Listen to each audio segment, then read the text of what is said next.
Military Broadcast Radio, the station that's giving veterans a voice. Find us on the web at mbradio.us. Think of all that time.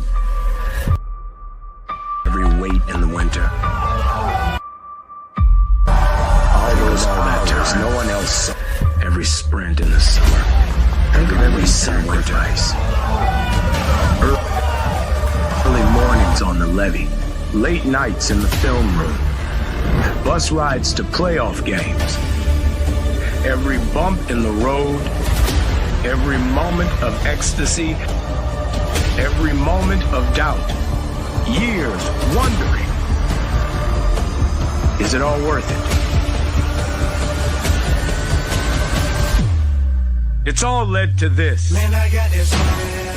It's a 60-minute drive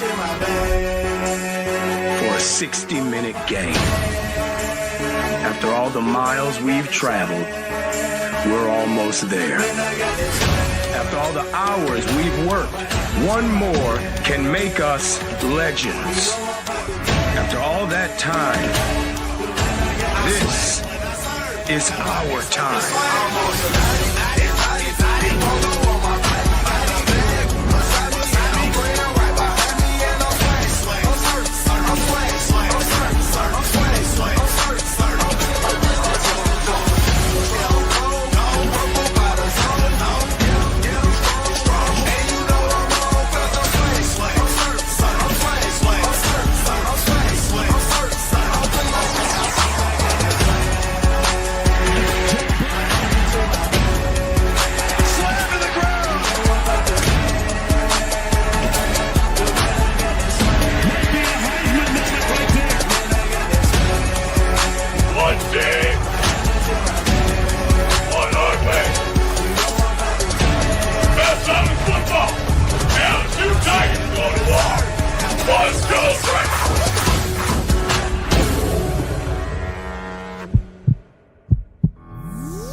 Seems like no nonsense guy. Like re-emphasize that for the Saints fans out there on TikTok.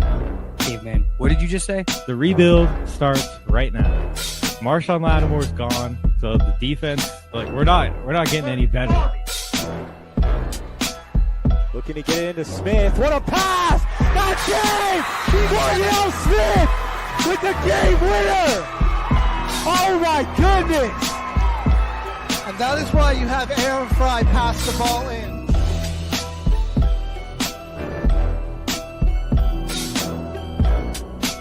A career year. Like you have you have the best quarterback in the league, or usually the best wide receiver in the league, and you've got the best edge rusher in terms of total sacks this season. And you're 4-7, and your playoff chances are hanging on by it. Let's make it interesting.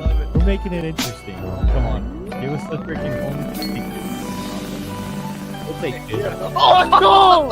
Oh, no. Put him in there. Biz back the Put him in there. Who the heck is that guy? Deflected good, help defense from the Warriors. Oh, what a pass! And Kuminga throws it down! This could be the pass of the year so far. You might watch every game the rest of the season in the NBA. Mr. Announcer guy. So don't you go saying that you're never going to see that. You're such a hater. The station where our veterans' voices are heard, MBR Talk. Hey, thanks for tuning in. Welcome, Quack. Program are those of the speakers and do not necessarily reflect the views or positions of any entities they represent. The web at mbradio.us. If you are looking live at Till the Final Whistle on Military Broadcast Radio, letting our veterans' voices be heard. The boys are back. We got a buzzing week in sports. UFL Week 7. We got the conference finals for the NBA and the NHL should be kicking off here soon. We also had the NBA draft lottery. Welcome in to all the viewers on TikTok. Let's get right into it today. UFL Week 7 And we got some NFL training camp coverage we're going to cover this week. Exactly. And maybe some more draft grades to hand out because we only got through a few as well. We didn't get through all of those, so if we got some time, we can go to those. For any callers in today, remember our coloring books are made. So if anyone wants to call in today, your gift will be an MBR coloring book. I think we have 3, or how many is there? 3 different books. There's the Beaker Adventure, you got the VA Home Loan Adventure, and then you got your Battle Buddy story. So call in today. You get yourself a MBR coloring book, the Broadcast Beaker coloring books. Home Loan Adventure. Now that's a crazy. Yeah, I mean, if you want to learn how to have a fun time coloring and learn how to get the VA home loan, MBR's got you covered. MBR's got you covered. Boom. There you go. Now, right. UFL. Let's get into this 7. UFL action. How'd the Battlehawks do? Well, they were the final game of the weekend, but we can honestly start there because they had probably the worst game of the weekend. I'm not going to lie. They won, but it wasn't pretty. An ugly defensive slugfest. My man Max Duggan just still he's not doing it. Struggling, bro. He was a lot more accurate, but only put up 158 yards and a touchdown. He did have 57 rushing yards and a touchdown as well, but ugly 19-9 victory over the now 1-6 Memphis Showboats. The defense has been looking pretty dominant, but yeah, the offense not really keeping a whole lot of pace for them here, and making them really work to win these games. But they shut down Memphis again. A ton of pressure. That is, and just harassment on the quarterback. 2 catches in 2 weeks for Hakeem Butler. Yeah. What is that? Can't get him. He got the touchdown last week, but 1 catch for 6 yards. I'm not even really putting it on him. Our quarterback just can't throw the ball that far down the field. Gary Jennings was decent in this one. A solid run game overall, but it was a lot of just 3 and outs or get 1 first down and punts, and then have the defense go out there and hold. They'll just hope that you guys are getting stops. Your first half doesn't look all bad if you're just checking out the box score. Like, it's 10 points in the first quarter. That ain't bad. Coming off to a decent start. You got your touchdown in the second. Going up with a decent 16-6 lead. Well, that's the thing, is the offense looked, pretty good actually in the first half. They looked outright serviceable, and you're like, okay, well, maybe we won't have to rely on the defense that much. And then it was gone in the second half. It really that did skew it a little bit, just how porous they were in the second half.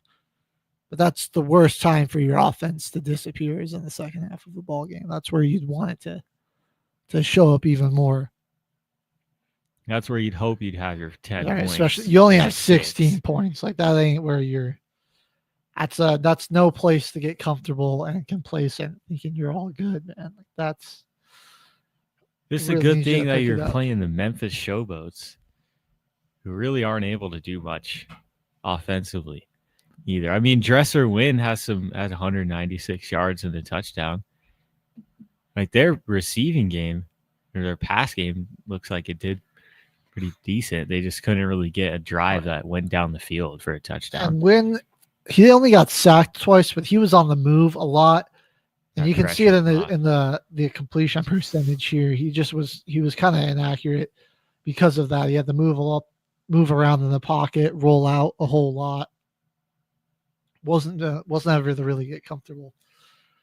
A win's a win if you're the Battlehawks, but Max Duggan, in come playoff time, I don't know if he's going to be the answer. And it's not like you're a shoo-in for the playoffs anyways. It's pretty competitive in the top 2. Near the top of the divisions here. So they really got to lock in and figure something else out offensively.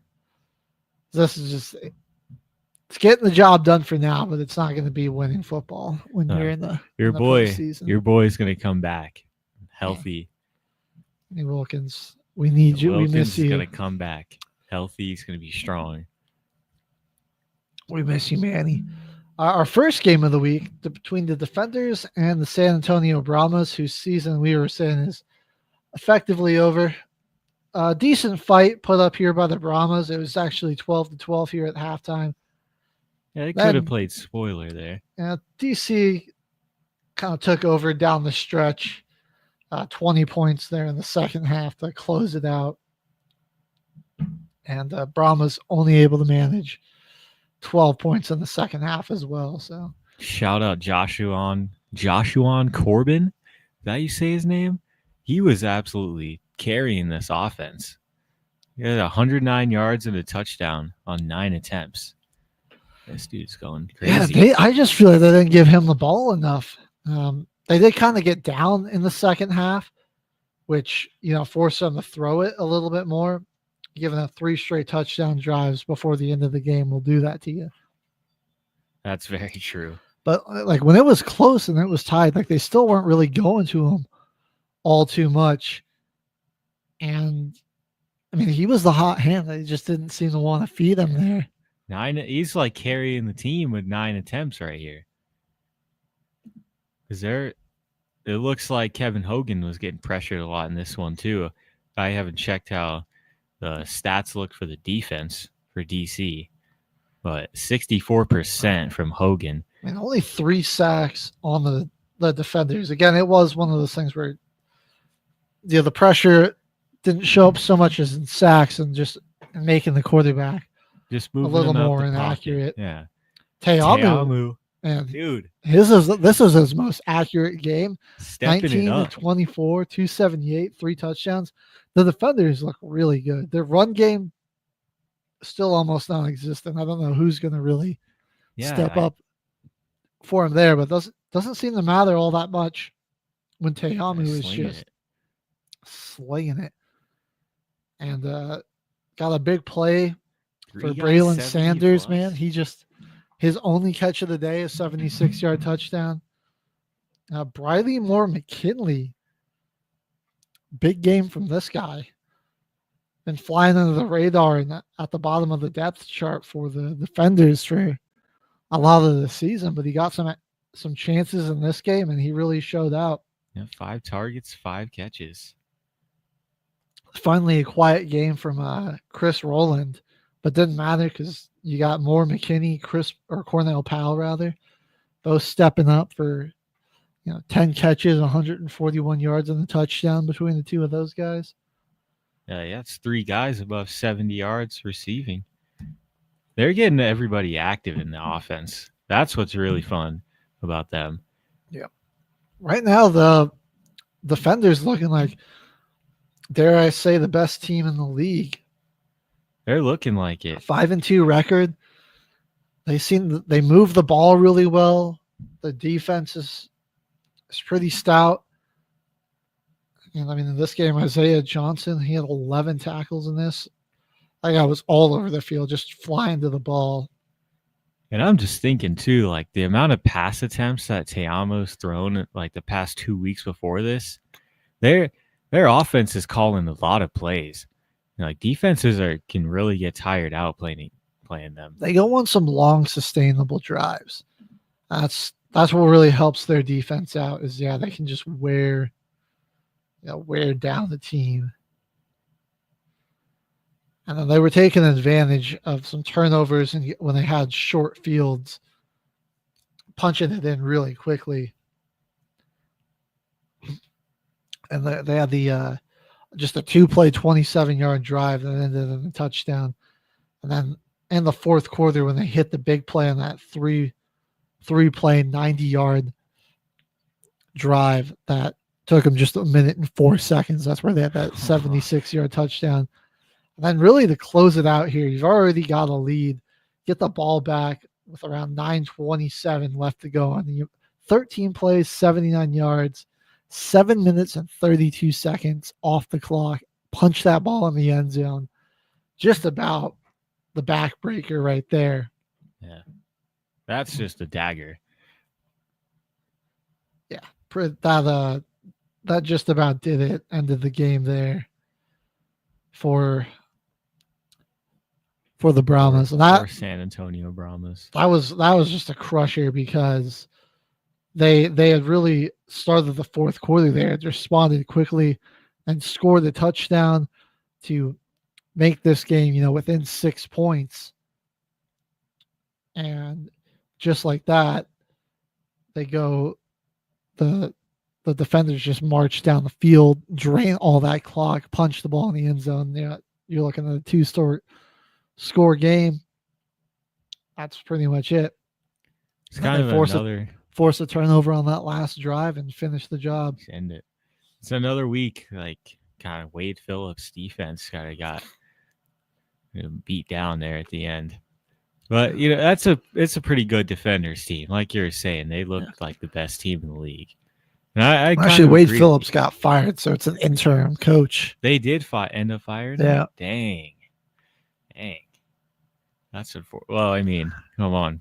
Not that unfortunate. Yeah, but it was proud. Come on, it was about time there with old Wade. So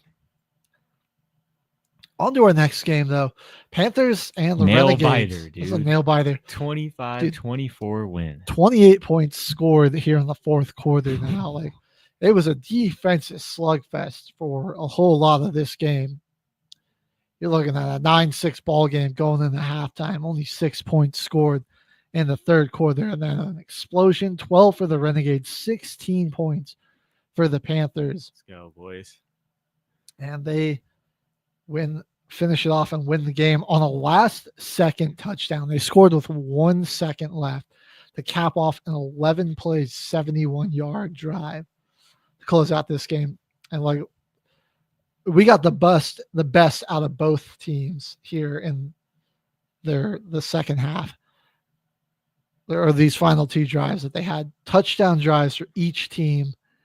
And the Panthers, the difference there, they hit their 2-point conversions to get that. So 16 points off of 2 touchdowns, went for it from the 5-yard line for 2, got both of them. But some long drives here from each team. First touchdowns in the end of the third, end of the fourth was a 12-play, 93-yard drive from the Renegades. Panthers answer right back. 12 plays, 60 yards, and a touchdown. Arlington's like, well, we're not going to get outdone. 7 plays, 65 yards, and a touchdown, and then an 11-play drive where they punch it in. That's how you the close very the game last out right second. there, Panthers. Bryce Perkins throwing 53% completion on the day, coming out with the Jordan Teamu day, leading us in rushing, though, and getting 2 touchdowns on the day. I love watching this dude play football. He had one play in this game.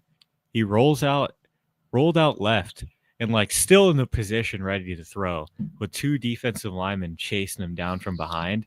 And he finally makes the decision to just take off down the sideline, runs through 3 or 4 defenders, gets his helmet knocked off, ends up getting the first down, and just pops up like nothing happened, goes right to the huddle, looking to the sideline for the play call. This guy's got the heart in him. Yeah. I like him. I like Perkins, man. We had a solid QB room in the offseason. I think we made some changes that we needed to. We got rid of EJ Perry, he was our starter most of the year last year, and it's kind of why our offense had to stick to running the football so much, was because he wasn't cutting it. So shout out Bryce Perkins. That he is on putting in work for this week. That he is. And Tua Tawa, man, he was the one that punched in the last second touchdown. Quiet day from him otherwise besides that, but he's been really stepping up for the Panthers and jumped up, in the running back room the past couple weeks. Could be a little secret X factor for him down the stretch. Sayosi Mariner starting to look like the team's best receiver. He's been pulling in some pretty consistent performances. 5 catches for 86 yards this week.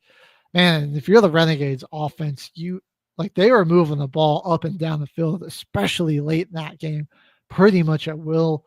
Tyler Vaughn's had a monster day. Him and Sal Cannella, the two leading receivers, 9 catches for 127 in the touch for Vaughn's. Cannella, 6 grabs, 92 yards in the touchdown. Those guys went off. And Perez, 314 and 2 touchdowns on 25 of 34 passing. Kind of a non-existent run game for the Renegades, which I think is going to be the big frustration for them here as they dropped to 3-4. And it's the same thing. The offense is there, but the defense has been pretty inconsistent for him a lot this season. And I mean, there have been some games where that has flipped a little bit, but we've seen them, the Renegades, be able to pull out and win those games. And what running quarterbacks have been where they've really struggled. That's because they had the Panthers, they would have them in these third down situations, and it would be like Perkins' legs, whether he just picked it up on the ground or being able to extend the play. Yeah, and just made a guy late. It just made a big difference. So we're going to take a look at the standings here after we recap our last game, but Renegades starting to get late for him here this season. It's a big win for the Panthers, though. They're going to need some things to fall their way. Huge win for the Panthers, who jumped up to 5-2. We saw how our guys are looking in those big moments. That's good going into playoffs here. There's a steal right there. I like that. Birmingham, though, kind of bouncing back. We said that they weren't really looking like defending champs. Put up 33 points, though, on Houston. And a strong second half. It was a game. Shut them out. It was looking like it was going to be ugly for them. They were down 25-12 at halftime. Roughnecks were rolling. Everything was working. And then they came out and totally different, tone. And I think they started running a lot more zone and zone blitz schemes. And these disguised looks that just started to give the Roughnecks a whole lot of problems. And it confused them. Worked out well, shut them out in the second half. 15 points in the fourth quarter here for the Stallions. And you look at how this game starts, their opening drive is a touchdown, then you get interception, punt, and it's getting a little off the rails. And I think what was huge, the confidence boost that they got here when they got that last drive there in the second half. 13 plays, took it 64 yards, and got a touchdown. I think that was huge for the confidence of that team. And, after they started well, some things started to go wrong, and then they got back on schedule on that last drive. And I think something clicked where they're like, we're better than this team. We're going to come out in the second half, dominate them, and take control of this game. And then that's exactly what they did. Open the second half, 3 straight drives that they get a field goal, and then their final 2 drives, both touchdowns to end off the game here. So you go into halftime with a touchdown, come out into the second half, go field goal, touchdown, end the game here. And on the other side, what started great for the Roughnecks, 3 straight touchdown drives. They were feeling good. And then they got just smacked around on their last drive of the second half. 3 and out where all they did was lose a yard. They had to punt the ball. That was really where I think Birmingham figured out their defense there. It was like how to defend this team. And it was, polar ends of the spectrum where one team gained so much confidence that they took in the halftime despite being down. And another team might have been rattled, a little unsure of themselves. And it showed it backfired. Ugly drives there in the second half. A 3 and out, punt, fumble, turnover on downs, all of the second half possessions there for the Roughnecks. That's not really what you want to see. Then another 3-4 team that does not want to be there right now. Yep. They got exposed in this one, and the top teams are starting to pull away just a little bit. Obviously, these 3 and 4 teams aren't out of it yet. Not And completely. like with a team like the Battlehawks that has a real rocky situation at quarterback, that's really where you're licking your chops. Like, okay, we got a chance to, if we can get it together, this team might drop the ball. Salute to you too. You. The Stallions 1 and 6 teams are out. Yeah, they're done. There's absolutely no shot. I think like mathematically they're still technically away, but no, they already got eliminated. They're officially eliminated. On okay, on the standings. Yep. No one's clinched. Only eliminations. That's the Stallions' 2-headed rush monsters starting to wake. Ricky Person and CJ Marbler are really starting to get going. Really They're starting to get going. 13 for 61 for Person, 10 for 43 for Marbler, each with a touchdown on this game. Buck 42 and 3 touchdowns total for your Stallions here. And then they brought in Jamar Smith to use him a little bit in the run game and also some gadget passing plays. 3 of 5 for 63 yards. So they're doing that Stallion thing they did last year where they it's been mostly Case Cookus, but they've been bringing in Smith a little bit just as some gadget stuff. They ran a lot of stuff with both their quarterbacks last year. Had fun with it. Jace Sternberger, I think this is I've been waiting for him to really pop off and give us a good game, and this was definitely his best one of the season. I thought this guy might be a potential, guy to make it onto an NFL roster.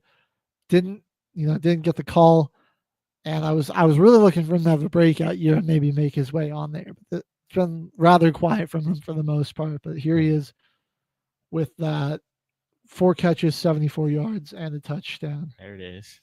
It's kind of, I think they just have like a real dynamic offense, and they're doing it with some newer faces. So this season, I think it kind of just took a little bit longer for it to click. Like this game might be something to look out for those other top teams going into the end of this. As me watching the Panthers, hoping the Panthers win, that this game definitely is going to be scary. So right now we're just looking at the standings here. Obviously, Brahmas, Showboats are eliminated, playing for nothing more than pride. Arlington and Houston are 3 and 4 in their respective divisions or conferences. Looking for one of these top 5 and 2 teams to slip up in the XFL conference. That's the Defenders and the Battlehawks. Like if that season ends today, and that's the matchup, Defenders are going to kill the Battlehawks if they can't get anything going offensively. That offense is just too dynamic for you to be on the struggle bus like that. Yeah. Like their defense would match up with them pretty well, or at least fair enough to keep you in the game, but not if you can't move the ball at all. And then this would be the doozy of Michigan against the Panthers, or the Michigan against the Stallions, rather. Birmingham and Michigan, the 2 5 and 2 teams at the top of the USFL conference. The African Panthers Stallions game, we got 37-38 final or something. Both of those defenses, and they're just gonna let us score all our points in the first half and then shut us out, pull a crazy comeback, something like that. Yeah, I got hope though. Because Bryce Perkins. I still think the Stallions are pretty beatable. Right now, I like the Panthers more. They're Perkins. If I actually had to predict a championship right now, I would say Panthers Defenders is what's looking most likely. Let's go Perk. Carry us to the promised land. Panthers are the team with like the most swag and flair in the league right now, I think. Yep, and Samson Nakua will slap your fans in the face. Yeah, in your home state. Yeah, don't piss off Samson Nakua. All righty, that's going to do it for our coverage of the UFL Week 7. As we look ahead just to Week 8 and some of the matchups we got coming up there. What do we got? Well, on Friday, we've got the battle of the eliminated teams, the Showboats and Brahmas. So, I guess the pick for the battle for the number one pick, I suppose. And then we've got the Panthers taking on the Roughnecks. So big conference game right there. That could, a loss there could really hurt the Roughnecks' shot at making the playoffs. They need one here. Whereas winning would do a huge favor to them and just giving them a chance. And the team that they're closer to in the standings being the Panthers. Then this could get bad if Wilkins isn't good to go. Stallions and the Battlehawks. Oh. On Saturday. Not sure how I'm feeling about that with Max Duggan. If he's still good to go there. Would hurt a lot if we lost that. But the good news is the Renegades have to play the Defenders. But if they see that the Battlehawks lost, that gives them even more to play for. So, going to be a very interesting week 8. Don't miss it with the UFL. But it's been pretty exciting. Coming up on 8:30, so we're going to go ahead and hit our first music break of the day. When we come back, we've got more action in round 2 of the NBA and NHL playoffs, plus the NBA draft lottery has come and passed. So now we know who's picking where. We're going to have our thoughts on that and more on Till the Final Whistle, presented by Military Broadcast Radio. It's time for a vacation, and Fairway Travels is here to share great specials for you to choose from. Discover the charm and features of one of Sandal's 16 all-inclusive, luxury-included, adults-only resorts. Or a family-friendly beaches destination in the Caribbean. Or how about a couples resort in Jamaica? If cruising's your preference, get Thunderstroke aboard Carnival Cruise Lines or set sail on an award-winning Royal Caribbean ship. Join Virgin Voyages now for a wonderful adults-only sailing. It doesn't matter if you choose to travel by plane, train, automobile, cruise ship, or rowboat, we can help you reach your dream destination. Contact Fairway Travels today at 228-365-1012. That's 228-365-1012. Or email bookitnow247@gmail.com. Fairway Travels, where your journeys keep satisfying. The station where our veterans' voices are heard. MBR Talk. Hey, thanks for tuning in. Welcome, Quack. Program are those of the speakers and do not necessarily reflect the views or positions of any entities they represent. The web at mbradio.com. You are looking live at Till the Final Whistle, everybody. HG and Caveman back in the house. Just finished up our UFL Week 7 coverage, heading into Week 8.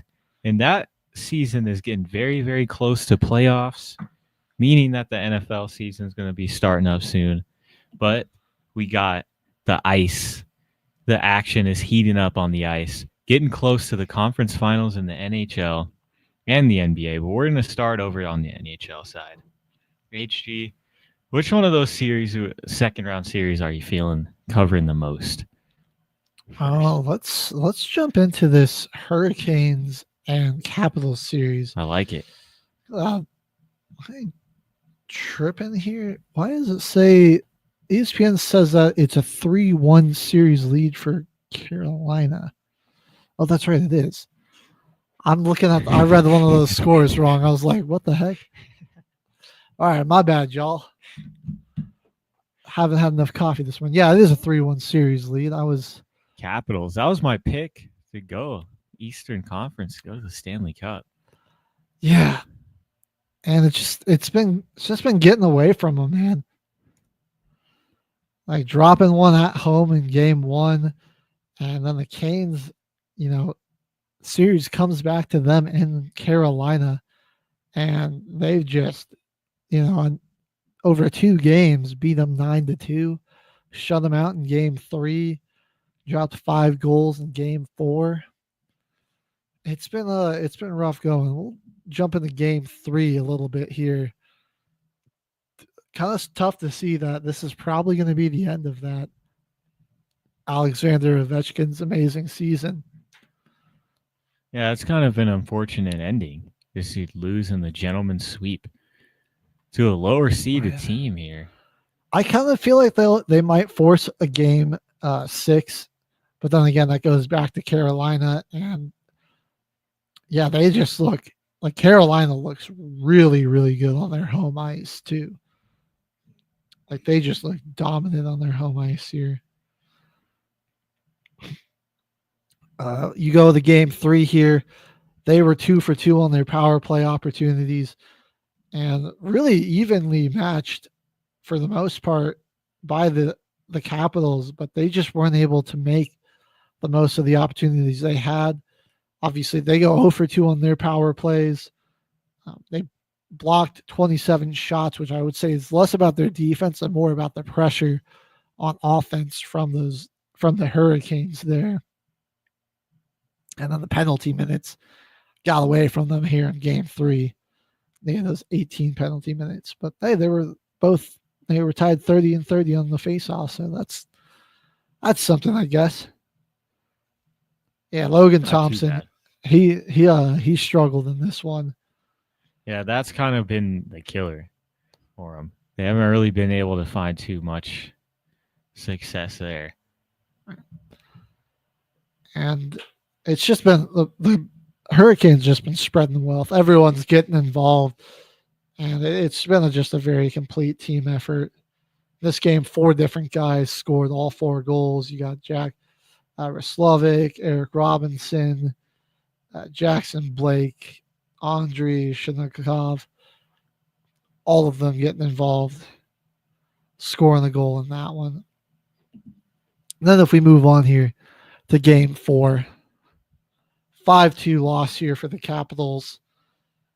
And again, they win more faceoffs, and you've got a 23 block shots, but I see those less as good defense and just more of a product of all the pressure that the Canes were putting on them. They were just getting a lot of good shots to go. I mean, 38 shots to just 21 in this one.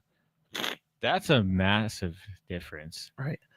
And the power play, again, just Capitals could not convert on it. 1 of 5 on this. They did a better job of stopping it, had the Canes go 0 of 3.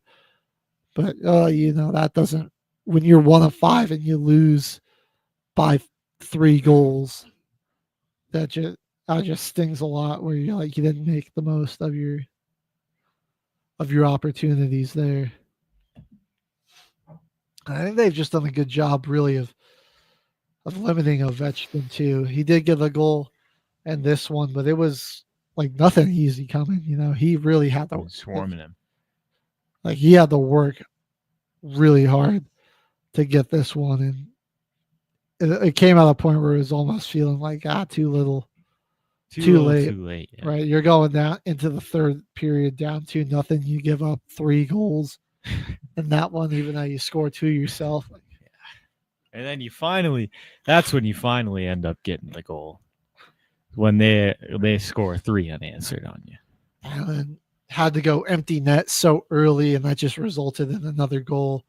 Yeah, Thomas did a little better in this one. I mean, he had 37 shots on goal come his way. Got 33 of them, but that's a lot to ask of your goalie here. And again, just all these different guys getting involved for the Canes. Really, like one of these teams that was just looking like super complete as a team and like really just in sync, where like they just play really well as a team together. So you got a couple of defensemen getting involved. Gubish here, Slavin, man. Those defensemen each got a goal there. Seth Jarvis got one, and Taylor Hall getting one as well. And then Shinevkov gets another goal in this one as well. Going back to Washington, that's going to be tomorrow night. I think they can win that one. I'll say the Capitals, yeah, they'll force a game 6. I think Carolina ultimately takes them down, though. Not too many competitive series in the second round. Other than Maple Leafs Panthers tied up at 2-2. But Golden Knights are down 3-1 to the Oilers, and Dallas is up 3-1 against the Jets. I think Dallas is going to win the cup, man. I thought they look so good. Yeah, man. Well, they're on fire. We'll get to who's likely going to be their big competition, though, first. And that is Edmonton. Oilers, baby. Don't forget about Connor McDavid. Do not forget about the man himself. So, obviously, we talked last week. They stole the 2 games 1 and 2 on the road. Came down to a thriller in overtime to take down the Knights. Knights got game 3, though, and won that one 4-3. And taking a look at what happened here, each team did a good job of not giving the other one too many opportunities, just 2 power plays each for each squad. And the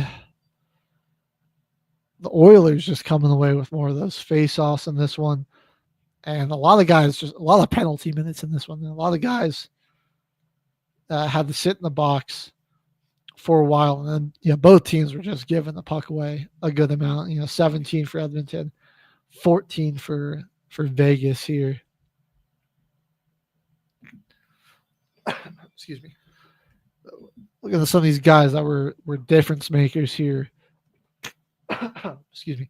For the Golden Knights. Let's see if it. Getting an ESPN to load here. Sorry. Relly Smith was he had the 2 goals there, so big for them. Jack Eichel was having a tough time getting involved in this one. Edmonton did a good job taking away, so I thought it was a good job. Guys like Smith was stepping up. Nicholas Roy did a good job as well. Barbashev, although he didn't really contribute a whole lot to the box score, I thought he had a really solid game there as well. William Karlsson added the last and 4th goal for the Golden Knights here. And then on the other side, McDavid had the goal and the assist. Corey Perry, a bit of a legacy game for him. 2 goals in this one. Flying up and down the ice. But when you're Vegas, I wouldn't feel too confident, in this one where your goalie 20 shots on goal and he gives up 3 goals in that. That's not a real busy night for him, and no, not at all. He struggled in the protection there a little bit. And then, on the other side, I guess Edmonton shouldn't feel too good. Stuart Skinner giving up 4 goals on 24 attempts right there as well. But then flip it back, flip over the game 4 here. One that was really dominated by Edmonton, like 32 shots to 23. The offense of Vegas disappeared, I think, in this one. Killed them on faceoffs, nearly won 60% of them. I mean, you can honestly round up this percentage here to 60-40 all around. And they even had less power play opportunities in this one. But Skinner just killed it. Real bounce back game. Allowed 4 goals on 23 shots in game 3. Game 4 spins it back 100%. 23-23 saves. Locked it down. Yeah, he was huge in this one. And then, it's nice when you're McDavid, you can kind of take more of a night off. He wasn't asked to do a ton. I mean, he was still pressuring the goal a lot. He had 5 shots in this one. Nugent Hopkins also with 3 shots. Evander Kane, though, kind of stole the show. He had the goal. He had an assist, 4 shots on there. And he was lighting some dudes up on the ice. And then Adam Heinrich. This is another team that's looking really good. There'll be some trouble for Dallas for sure, though. I think they're going to probably take this one in 5. I feel, Vegas this game made it really look like they lost their confidence. Yeah. We'll see if that home crowd, the threat of elimination, can get them to rally a little bit. But I'm looking at Edmonton to close this thing out here close it out in 5 and move on to the Western Conference Finals. where they will most likely be facing off against the Dallas Stars, unless the Jets pull something crazy out the hat. But after a 5-3 loss in Game 3 and this 3-1 loss in Game 4, I mean, what's really going on here? Right. They looked good in Game 2, 4-0 win, as we talked about last week. Looked like they were bouncing back a little bit. But allow 3 unanswered goals in the third period of Game 3 is what kills them. It's tied going into that third period. Yeah, it was a pretty bad collapse for them in that third period.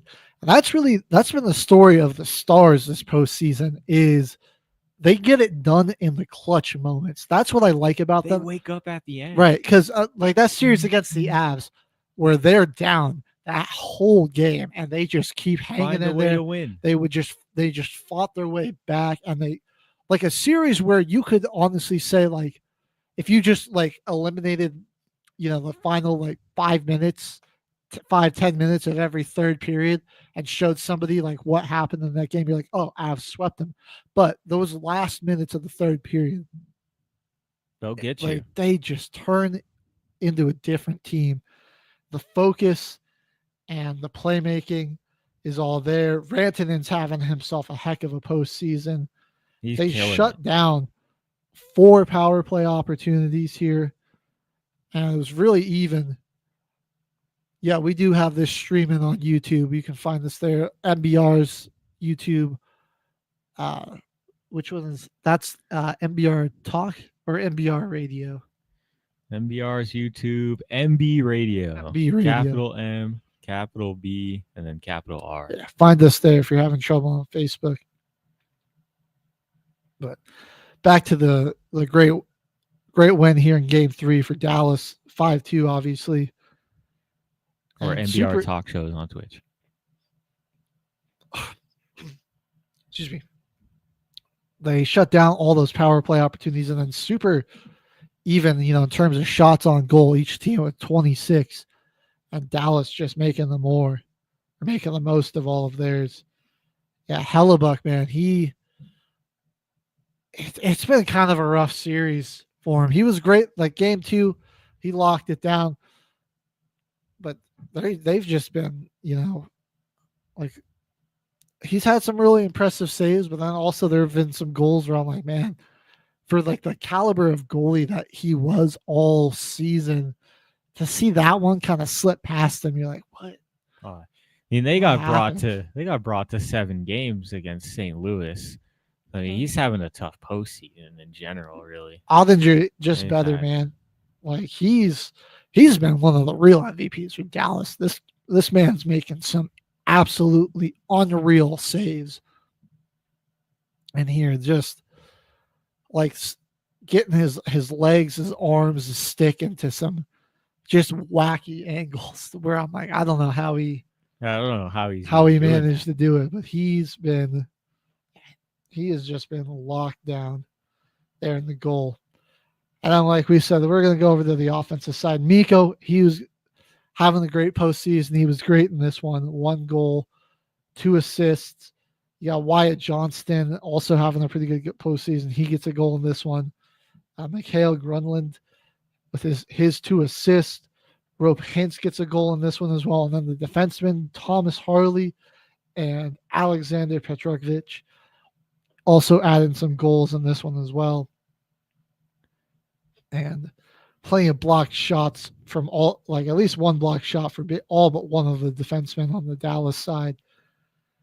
Just all over Winnipeg in this game. Especially, like a lot of this all happening in the third period too. Stars just a different team when that third period gets going. They'll get you. Talking about the moments when it matters. That's really when it does. Dallas Stars. Great. Right. Who's their head coach?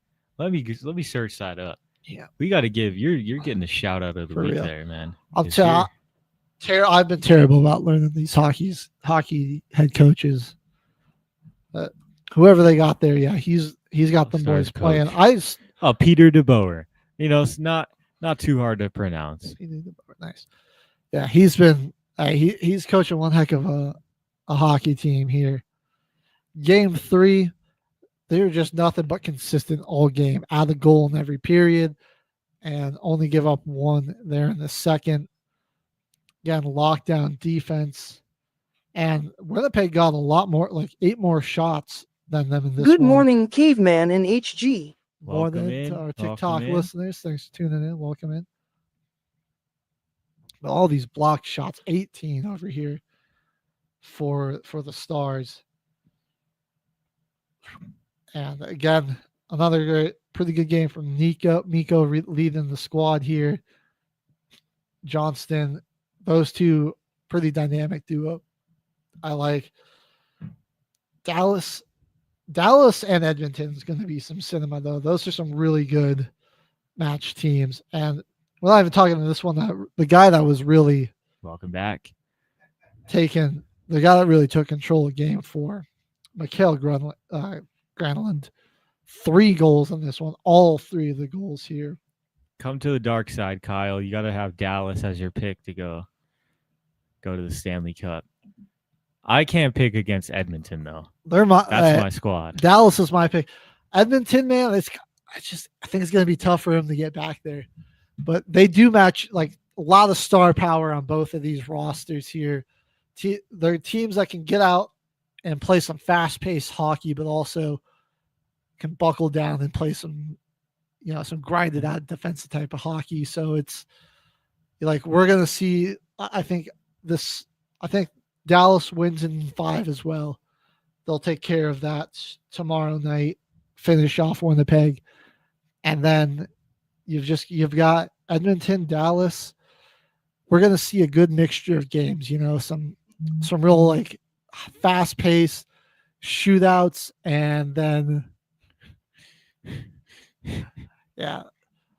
some real fast paced shootouts, and then also some real defensive battles where you like 1-0, 2-1 type of games there where it's going to be just an absolute duel. I like the Canes pick, though. Yeah, Canes are looking good, too. They've kind of just been cruising through everyone they've played. Certainly, well, at least in my opinion, one of the teams that's I don't think is getting as much attention as they should. A quieter playoff coverage for them. It looks like they might get 2 back-to-back gentlemen's sweeps. Right. Maple Leafs, though. This has been we're just up 2-0 last episode. And all of a sudden, here come those defending champs. Florida Panthers. Rallying back. Game 3, overtime thriller. 5-4 win. Getting the last second goal in overtime. 36 shots to 31. I mean, this is a really even game. Right. Oh, this is back and forth between both teams. 3 power play chances to 4 for 3 for the Panthers, 4 for Toronto. Good amount of not a lot of penalty minutes rather for either team. So very clean game too. Both teams giving the puck away a decent amount, and it was just real back and forth here. And this is a tough team to count out. And the Panthers, obviously they got Matthew Tkachuk, Sam Bennett, and Sam Reinhart.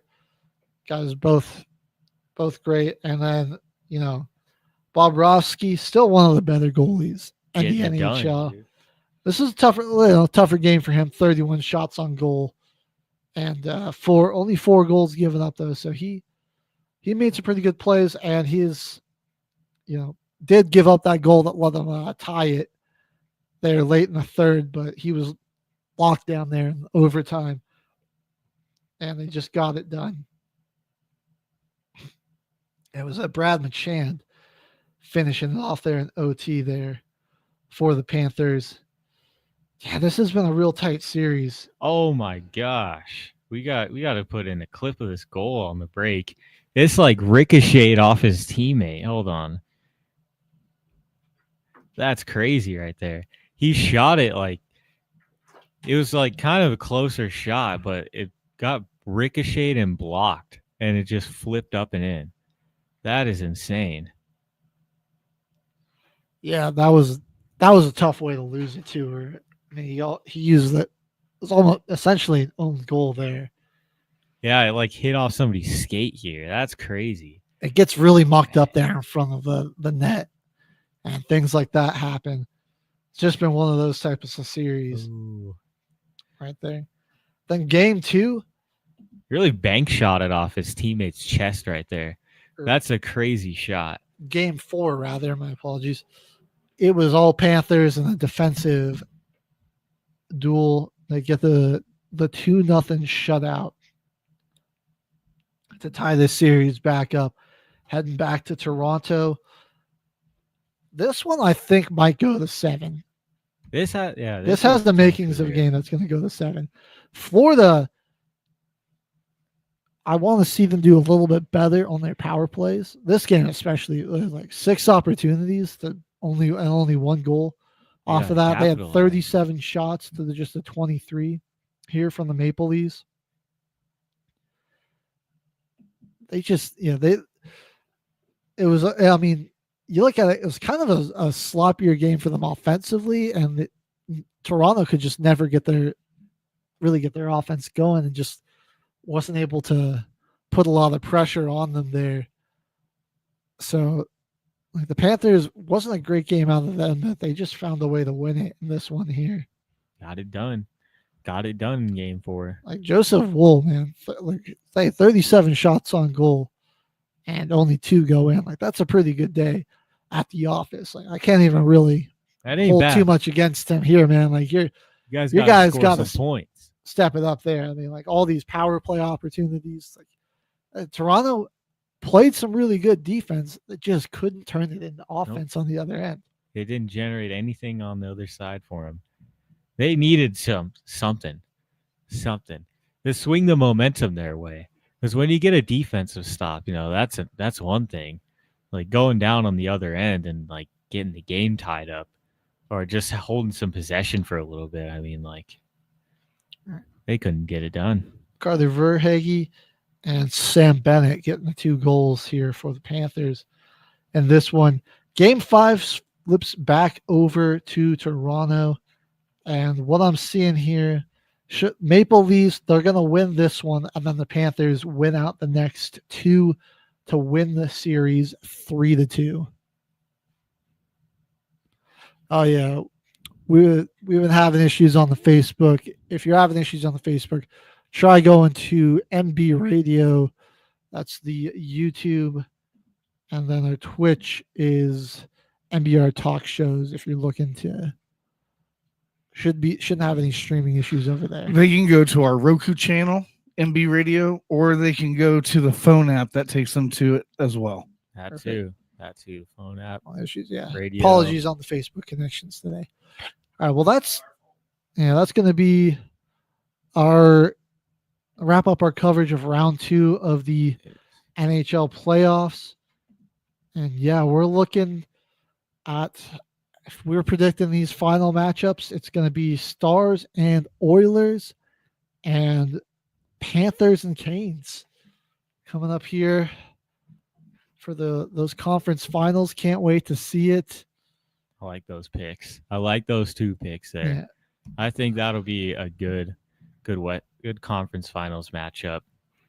Who do you think will ultimately be in the Stanley Cup finals? So, give me Dallas and Carolina. Honestly, let's call. I'm just going for a little upset. Panthers were back. We're in it last year.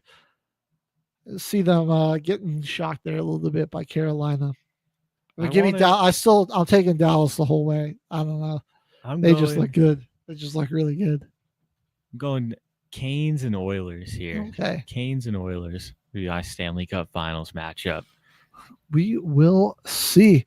All right. Well, we're coming up on our second break, but don't go anywhere. We've got round 2 of the NBA playoffs. Lots of to cover there, as well as the draft lottery. Is the fix in with the NBA and the draft lottery? We will discuss. I think it is. When we come back. Don't go anywhere. You're listening to Till the Final Whistle on Military Broadcast Radio.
The station where our veterans' voices are heard. MBR Talk. Hey, thanks for tuning in. Welcome, Quack. Program are those of the speakers and do not necessarily reflect the views or positions of any entities they represent. The web at mbradio.com. You are looking live at Till the Final Whistle, everybody. Boys are back, buzzing, because there's big controversy with the NBA draft lottery this year.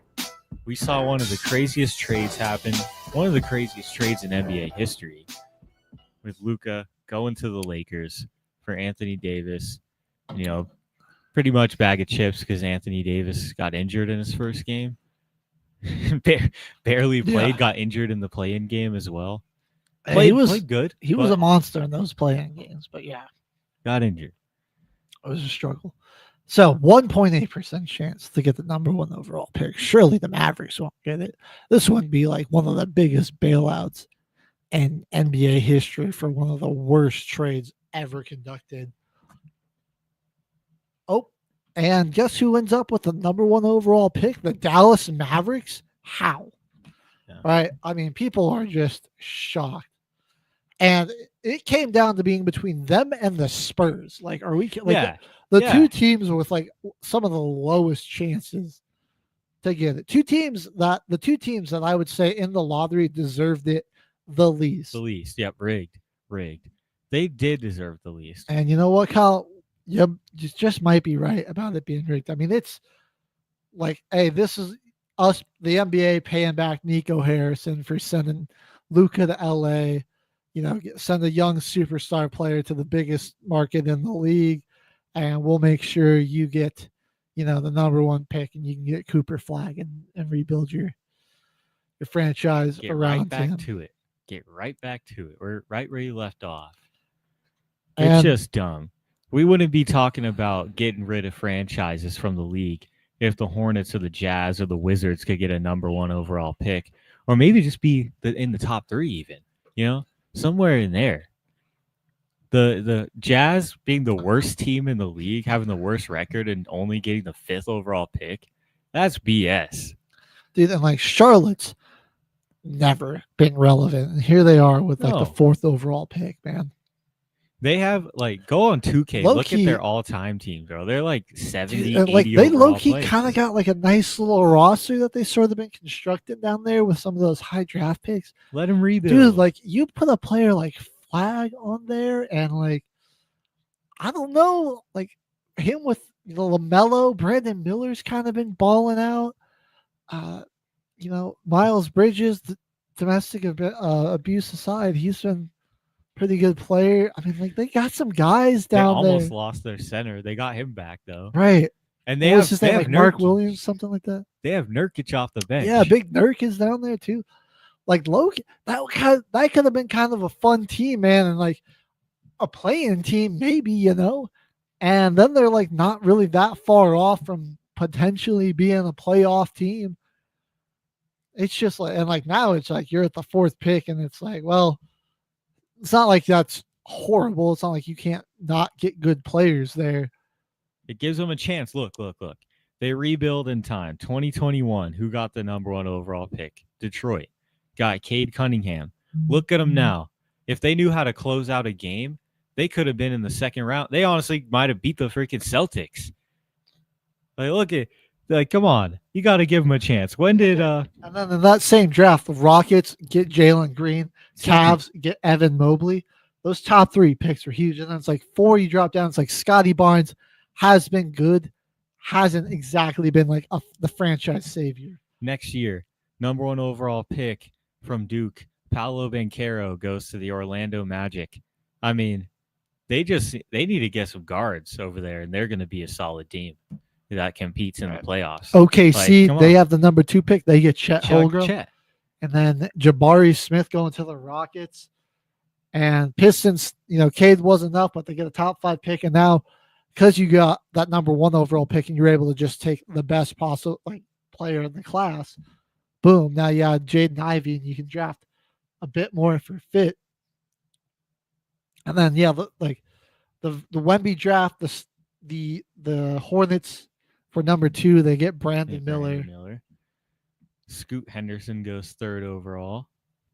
Amon Thompson, he joins the Rockets. His Sir goes to the Pistons.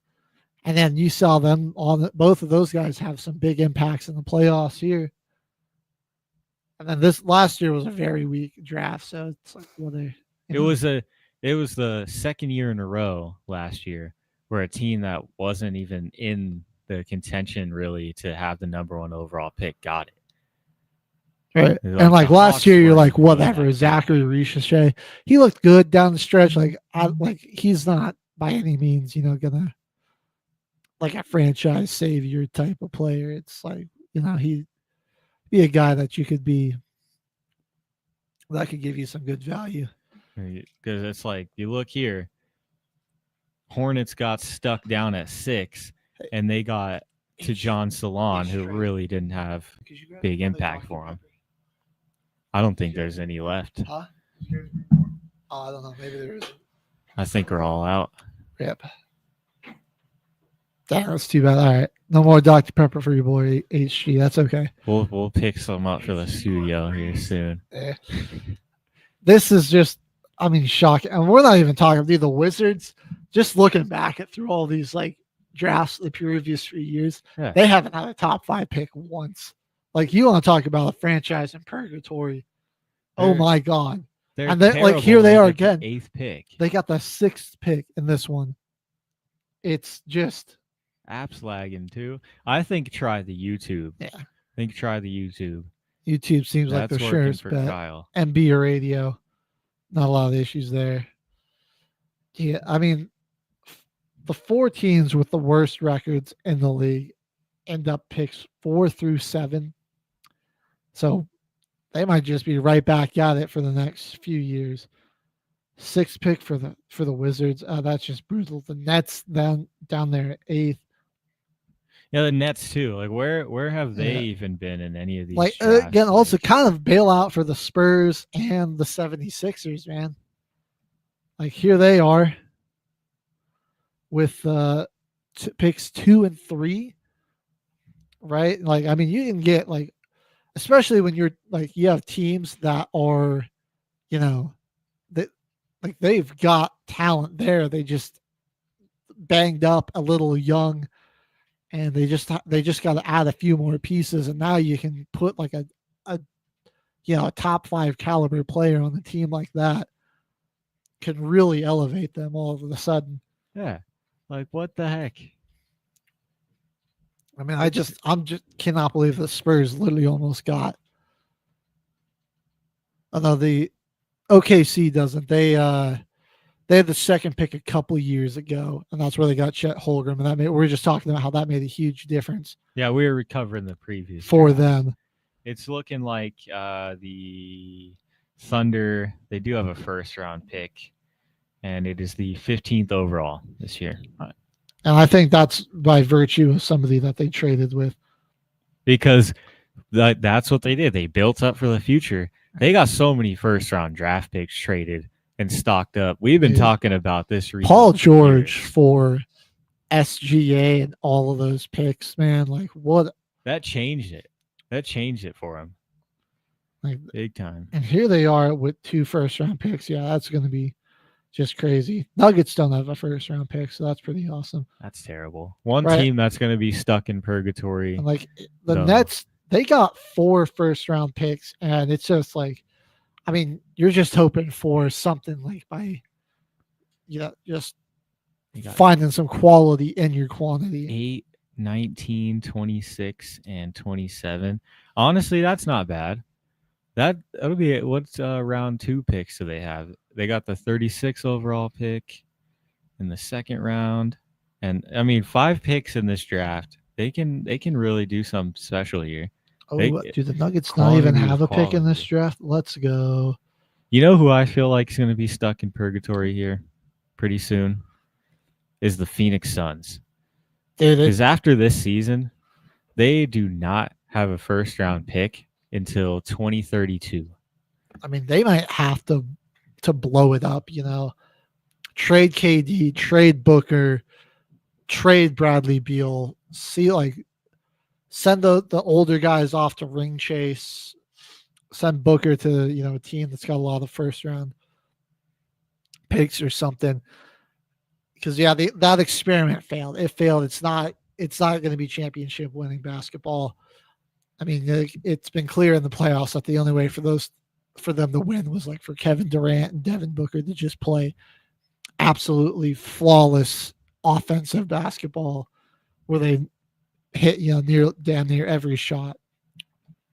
Yeah, the Suns are there in purgatory. Look, and this Spurs getting the number 2 pick. I mean, come on, like least obvious Giannis trade. Yeah. It's like the third year in a row also where it's like a team that lost in the play-in is the team that got the first. Or maybe not this 2023 year with the Spurs. I think they might have missed the playoffs a few years before. I just think, but like the Hawks definitely were in the play-in in 2024 or 2023 to get this first overall pick somehow. And Dallas being in the play-in and getting the first overall pick is just insane. Well, yeah, the lottery. I don't know if this is the answer because, like, I mean, it's interesting. Like, it's cool they have their own thing to it, and they don't just like it doesn't. out, but like the reason they have it is to prevent tanking, and it's like tanking still happens. Like teams are just gonna tank. Like, aren't they? Wouldn't they just suck for higher odds at the number 1 pick? Right. Like, I don't know. Like, all you're kind of doing is maybe just prolonging how long a tank is going to take. Where, like, maybe you can make a rule that, like, you can't have the number 1 pick consecutive years in a row or something like that. Or that there's maybe you make the 2 worst teams in the league play a game for it. Maybe that could be like that could be also over play-in weekend is you've got your play-in games and then you've got your number. You've got the play-in tournament and the top 4 draft pick tournament basically. And that could just honestly be something even more interesting. Yeah, the lottery's just been robbing people. And it's like, I mean, you look back at some of these things that have happened, like Wemby to the Spurs, Cleveland getting the number 1 pick when LeBron was up to be drafted, D Rose to the Bulls. It certainly makes you think like, there's something fishy going on there. I don't like it. CIA plot right here. NBA and the CIA are working together. Well, obviously we know Cooper Flagg's going number 2. We'll have a breakdown in the mock draft coming up as we get closer to the draft on who's going to be going behind Flagg. But yeah, Dallas, no fan base deserved it more, but no front office and ownership deserved it less. Yeah, it's a good way to put it there. The ownership and that GM do not deserve it. I just feel so bad for Charlotte, Utah, and Washington fans, especially Charlotte and Washington. Those teams have been so bad for so long. And it doesn't look like there's any hope of it getting better anytime soon in the future. No. I don't know what the NBA is like one of these leagues where they seem like they want all the talent in the big markets. And for that reason, I'm like, I think that's why they fall behind some of these other leagues is they just can't. They're stuck in like the 80s when like Boston and LA and New York were making you all your money. But it's like, you look at the NFL, I mean, like NFL's dominating and they have teams, coming out of like Kansas City, Missouri, Green Bay, Wisconsin have been like some of your top teams, like New England, Massachusetts, like we're Foxborough, Massachusetts, like not big cities by any means. Like, yeah, the Patriots are kind of connected to Boston just by area, but they're not in Boston, and it's like you can make it like they're making the money off of like teams in smaller markets are still doing good and are able to get talent. And it's, I think it's the same with the NHL and the the MLB too, where you have some of these smaller market teams still do good, and are able to get some big name players and some talent and be competitive and everything. And it's good for the leagues, and it provides more parity. And I mean, look at it, like I would say, like ratings wise, I think the NBA is last. Like I know NFL is definitely first. I think MLB's second, and Let's see. it's probably close with NHL and MLB and NBA, but NHL's having a really good year. Let's see. Man, K-Man's gonna hop on the back computer and figure that out. Let us know what your thoughts are.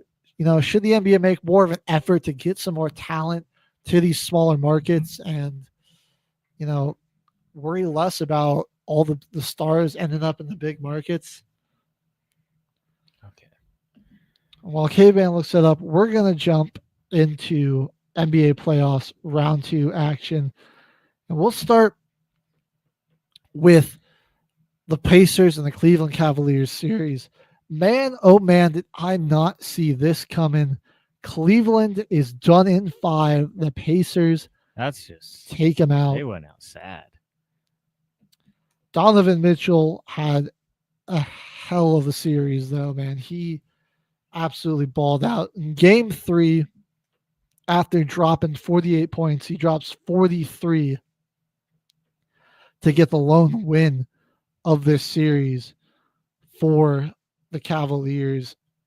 And yeah, the rest of his team, and hey, like Tatum, or not Tatum, Mobley and Garland were back. DeAndre Hunter was back. Max Strus was kind of getting buckets out there. He had 20 points. Mitchell was all over the court, though. 43, 9, and 5. Hit 5 threes. It's 14 to 29. Electric playoff riser. I really want to see Donovan Mitchell get a ring someday, man. He is like he doesn't get enough love as a playoff riser and just everything that he does. Like he was really putting the team on his back in this series, and I don't think we got enough out of it, guys like Mobley and Garland. I mean, Garland was really bad in this game despite the win. And then you go over here, we're going to jump into game 4. Blowout loss, 129 to 109 here. Pacers taking care of business in this one. And Indiana, man, they are just scary. Who is saying Tyrese Halliburton was overrated, man? I got to know that because I need to find out. He has just been cooking offensively, defensively. And this Pacers team, they're just so deep. And they work together as a unit so well. Yeah, Mitchell got kind of hurt in this one. Only 12 points. Garland finally showing up a little bit in this one, 21. But it was just a really bad game in general.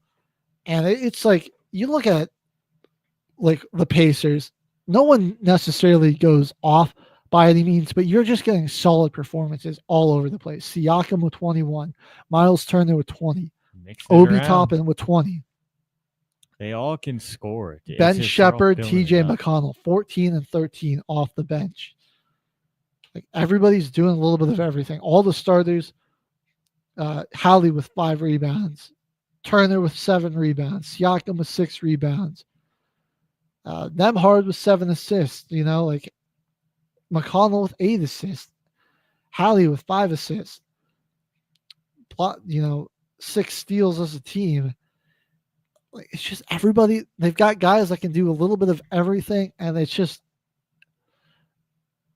like no one person has to go off on this team. They just play together as such a good cohesive unit. It's really hard to stop. I do got some stats. So okay, it's the 3rd most watched sport in the U.S., the NBA.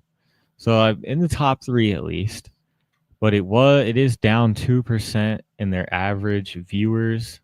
So the 24-25 season averaged 1.53 million viewers across the 3 channels, ABC, ESPN, TNT. And despite, that was actually, never mind. 2023 draft marked record high viewership of 3.7 million, obviously because Victor Wembanyama was drafted number 1 overall. It was very, very highly touted draft. Well, generational players on the board. Yeah. There you go. I thought it was saying last year's draft. I was going to be like, we had, Zach Reese-Shea. Oh, yeah, everyone was turning in for Zachary Reese-Shea, man. Yeah. Oh, I do see. Yeah, see, we just hit a little reset there. I see what the viewers are talking about now. We just hit like a little reset on the stream. The green screen cut out. Oh, now we're not actually behind the cool logo with You want to go on commercial and try to change it? No, it looks like we're still going. You're good. It looks like we're still going. But we see what you're seeing, viewers. All right. Well, this game 5 for the Pacers to close it out. Let's talk about it. Mitchell gave it all he could. 35 in this one, 9 rebounds. 8 of 25, though. He was just getting this whole series.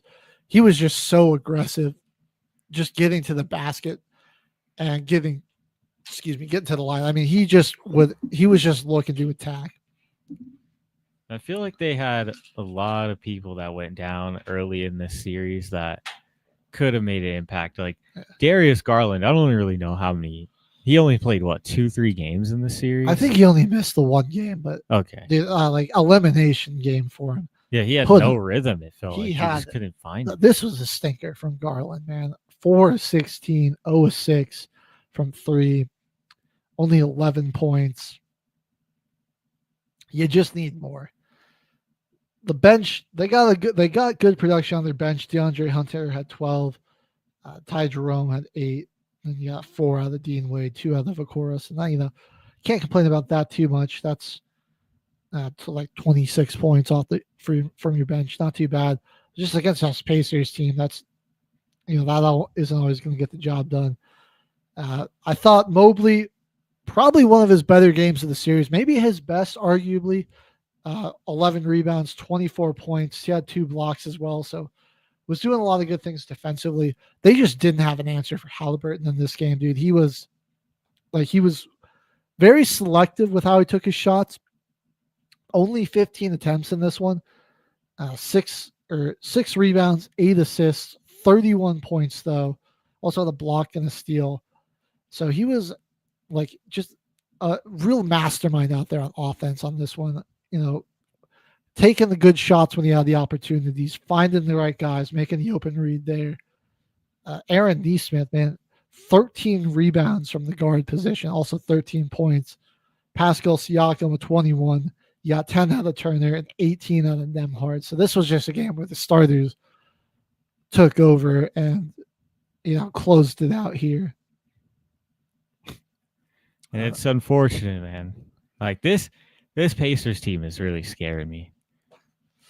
Yeah, I think that they're going to match up pretty well against the Knicks. I mean, he's not leaving the Pacers. There's no way. He's not leaving the Pacers. Yeah, he's like Jokic, never leaving the Nuggets. I like the optimism there, Kyle, but there's absolutely no way in hell that they're getting rid of it. We would have to give away our entire team. Right. And it'd be Jokic, Halliburton, Murray, and a couple of YMCA players. We would just be picking people out the stands. That's how we would start selling tickets. We'd have Caveman and Mercury down there competing in open tryouts to round out the bench. I'll do it. I'll run the offense. Yeah, I'd love to have him here, but no, he is too valuable to that Pacers team. I guess they're more than happy that they think people around the league think he's overrated, because second year in a row now where they finally add another dynamic big man to run that 4 spot alongside him and Miles Turner. They've got those young guards and wing players, Nesmith and Nembhard, and then they've just got that great depth off the bench, guys that are just great contributors. Thomas Bryant, he'll always be an NBA legend because he's in the photo of LeBron breaking the Kareem record, calling for the ball posted up. Hey, history only happens once, but fundamentals are forever. He's wide open. Come on now. He doesn't care, bro. He wanted that ball. Kick that thing. And here he is. He's given some good minutes for them off the bench in this series. Yeah, Indiana, I think, is going to match up real well against what will likely be the New York Knicks as we get to our second game of the Eastern Conference playoffs.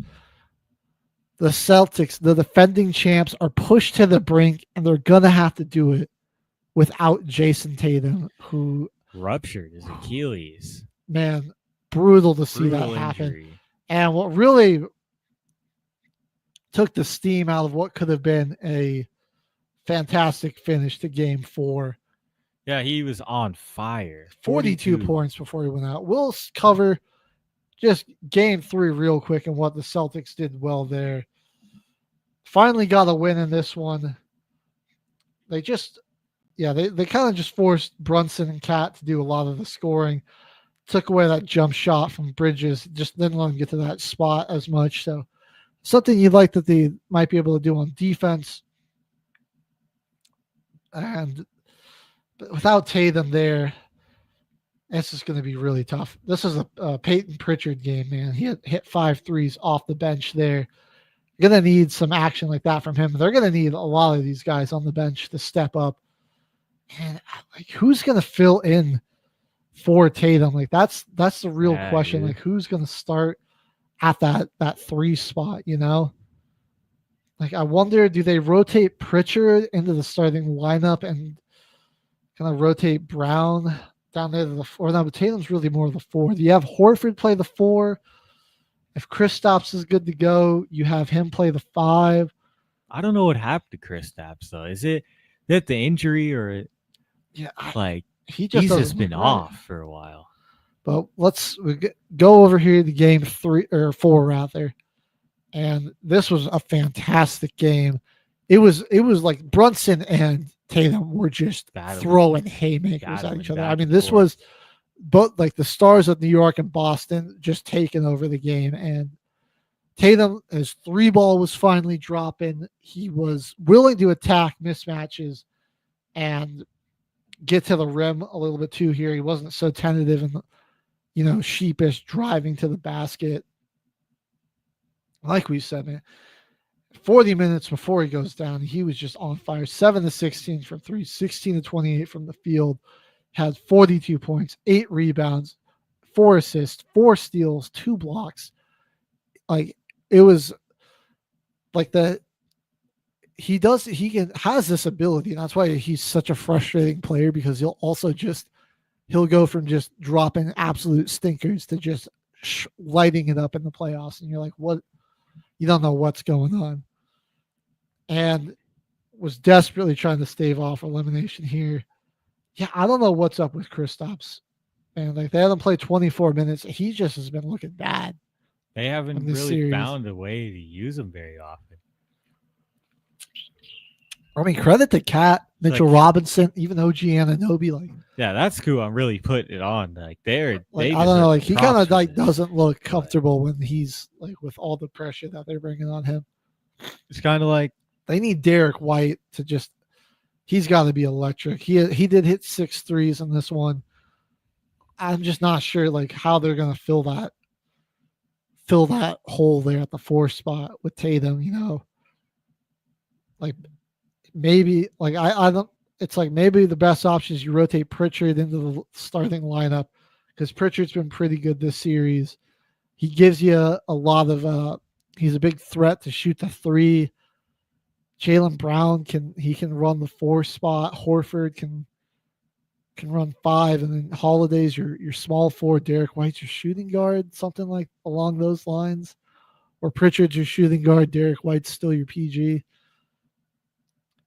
There's a huge loss though, and I don't know if there's really anything that they can do to come back from this one. I think it's just time to call the wrap for the Celtics season.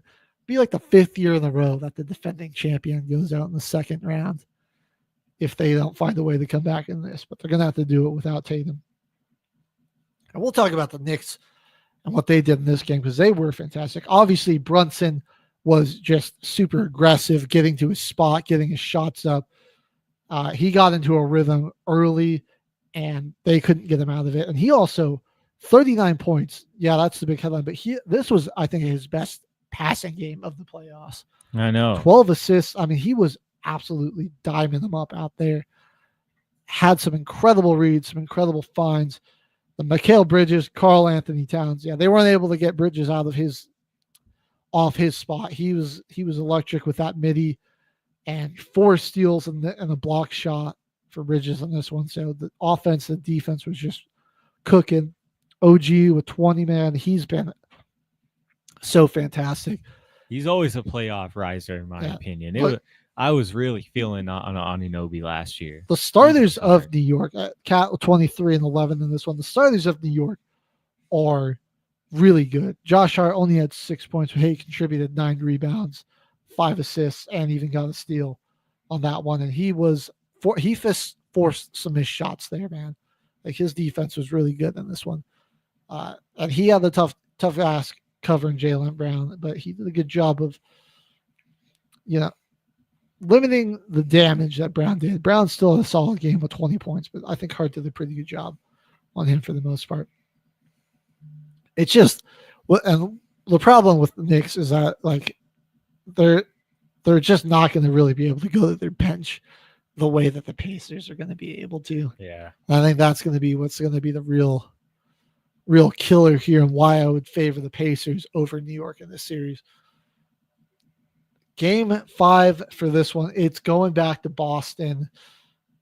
Do the Knicks find a way to close it out on the road? Can Boston stay alive, Caveman? What are your thoughts, listeners? What are your thoughts?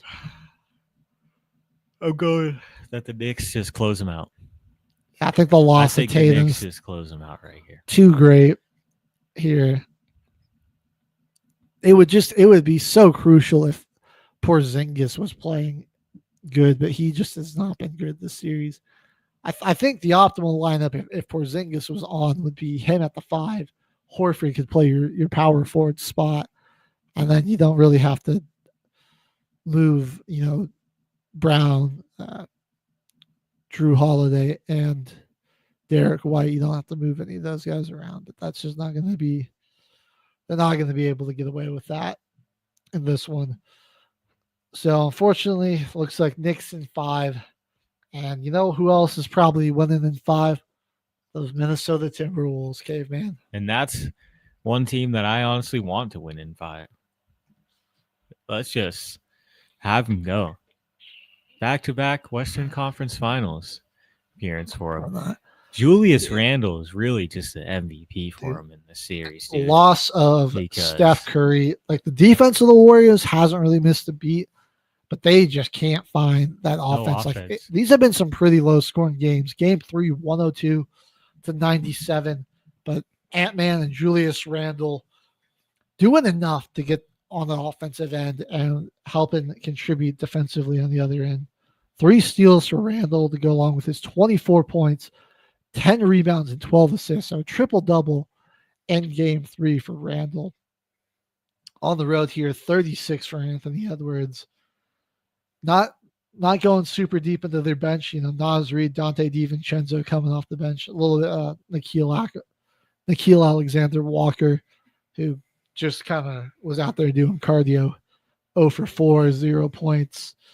Had a couple rebounds, 4 assists. So wasn't a complete cardio day for him, but not fully. Yeah, for the most part.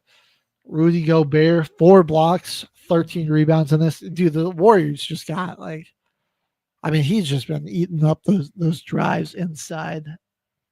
Like they just really can't attack.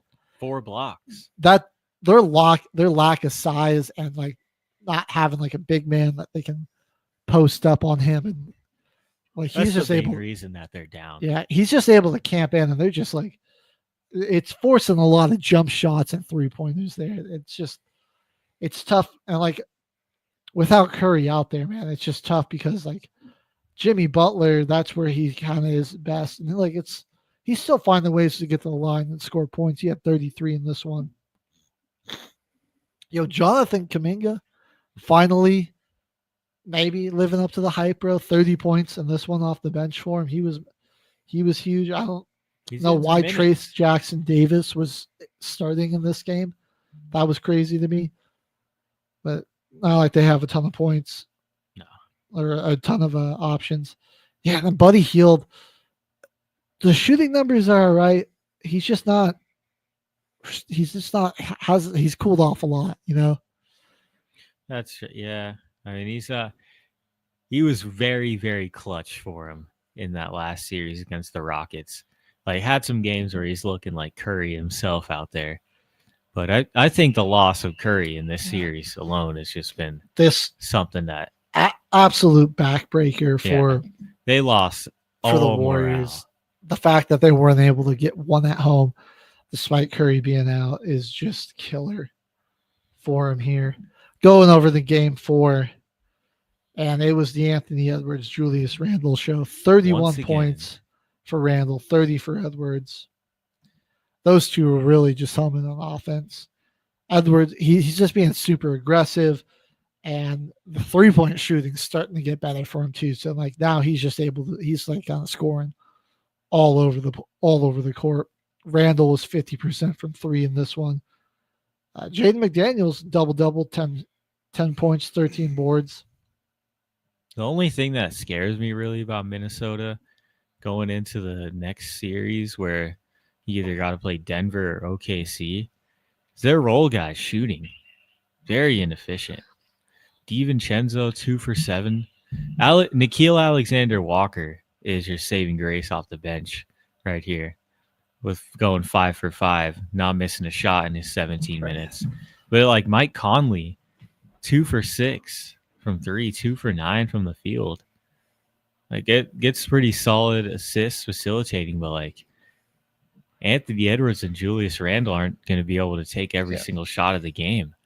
So, and this one, credit to Steve Kerr. I mean, he was just throwing all these different guys in there and scored 110, but the defense gave up 117. Kuminga, another 23 points here. It's just Curry doesn't look like he's going to be back anytime soon. I mean, it's looking more than likely that his season's actually done, and they're just giving people false hope by saying, "Yeah, maybe if we can get to this game, he can come back." But the type of injury he has, it kind of seems like a season ender. And you saw my TikToks, Kyle. I did react to my GOAT retiring. Yeah. Derek Carr is gone, man. We'll save some time for you to talk about that at the end of the show. How that came. Could be great. Yeah, Timberwolves. Show. I think they're gonna wrap this up in 5. You're coming back home with a 3-1 lead, chance to close it out. The best that your opponent's best players hurt, and you've got your 2 star players just on a tear right now, absolutely cooking. It's looking like it's probably wraps for the Warriors. I'd be curious to see how different this series was if Curry didn't get hurt. I think it could have been a lot more competitive. And like Golden State the rules might be flipped, and like Golden State might have been able to have Minnesota on the brink, because just the threat of Curry shooting just opens up so much on offense for them that they just don't have. That's an instant double most times. Yeah. You're gonna go and try to double that, or have some type of help as close as possible on that. Now we get to our Denver Nuggets here against the freaking Thunder. What a great game 4 from us. That was just ugly. That Game was the 3. worst first half in playoff history since 1988 or something. It said, like, we were shooting 21% at halftime against them, 17 for 20 on free throws. We were shooting 21% on every other shot in game 3. It was really like one that I feel like we kind of let one go. because they only scored 92 points. Yeah. Oh, we were atrocious shooting numbers for both sides. I mean, both teams were 24% from three, but the Nuggets 25 of 80 from the field. And we missed a big chunk of our free throws. We were only 72% at the line. Really, really rough. Second half just broke down. Yeah. And Michael Porter Jr. in the shooting, I get he's trying to play through the injury, but man, like it is like his shot is so off because of it. He's getting rebounds at least, I guess, but it's not like he's getting good looks and just not hitting those 1 of 7, 0 of 5. I think we could get whole team shot atrocious though here. I think we could get 9 boards and a block out of Peyton Watson and better shooting if he gets more minutes. Exactly. And he's honestly gonna lack on size a little bit, but at the same time, like he's still a good defender. He's lengthy, athletic dude. I feel like he could still do it. The Nuggets' big problem now is that they get hot and cold. It's like they get so streaky where it's like, yeah, they'll have like a 6-minute run where they just are hitting every shot, and then they'll go 8 minutes where they can't hit a shot and they let the Thunder. They did it multiple times in this where they're getting on the run and then they let the Thunder pull away. Then they get on the run, then they let the Thunder pull away. They just wildly inconsistent shooting. It's all over the place. This was just ugly from every team.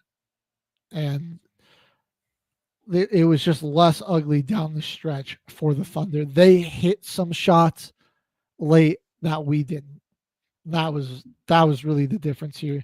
I wouldn't even both teams were really physical with each other and causing a lot of havoc, a lot of turnovers for both sides.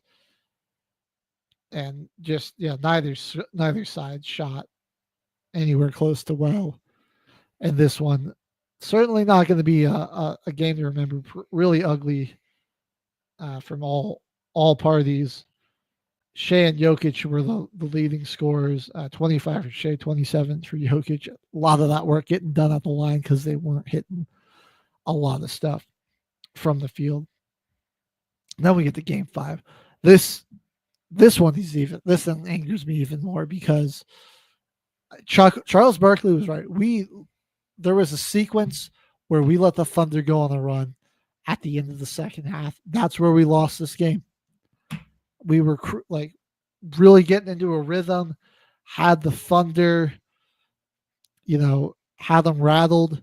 And then to start the third, same thing where we built up a 12-point lead at some point and we were hitting tons of shots. And then it just turned into brick central.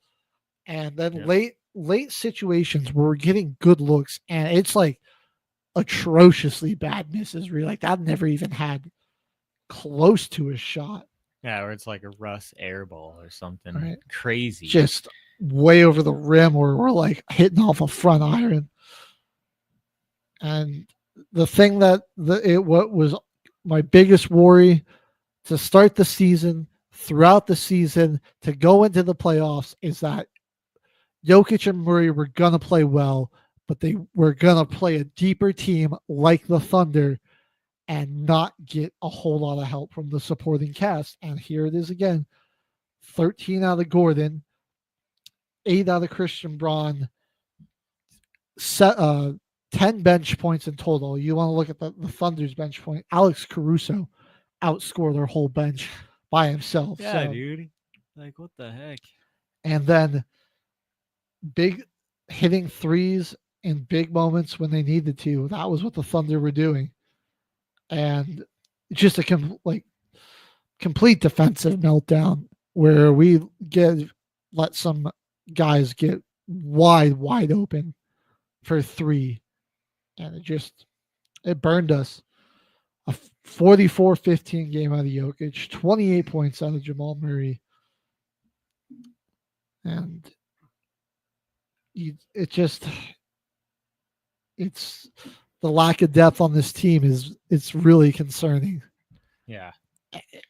It's just the inconsistency where we've seen these guys in this playoffs multiple times. Play really well. shoot at a real high percentage, give you great defensive plays. And Murray, known for being the playoff riser. I mean, like 28 in this one, but just not efficient shooting. Yeah, he did hit some big shots. Jokic, like we hit like maybe the most incredible 3 we've seen from him yet, where he like pirouetted and then just falling away, bury the shot to tie it back up 103 with less than a minute left. And then in that time frame, they gave up 2 wide open threes to get us down 6, and then just some horrendous air balls on the other side. Like, how do we have the game tied under a minute left, and then they go on a 9-2 run? That's just a stab in the back right there. Like the Thunder they've clearly learned from those last 2 games, and now we look like the more inexperienced team. We're losing our composure late in the games, and it's like blowing defensive assignments when you don't at the worst time, and not hitting shots when you need them to. And their starting lineup just was so good in this one. Holmgren gave you 14. Lou Dort gave you 12. All of those were threes. Shea with 31. Hartenstein with 15. Jalen Williams with 18. Caruso with 13. I mean, we're going to need like another magical 2-game stretch out of these role players for the Nuggets if they want a chance. Or just Aaron Gordon. And this one. Aaron Gordon. Yeah. Do I feel like this series can go the 7? Yeah, I still think it does.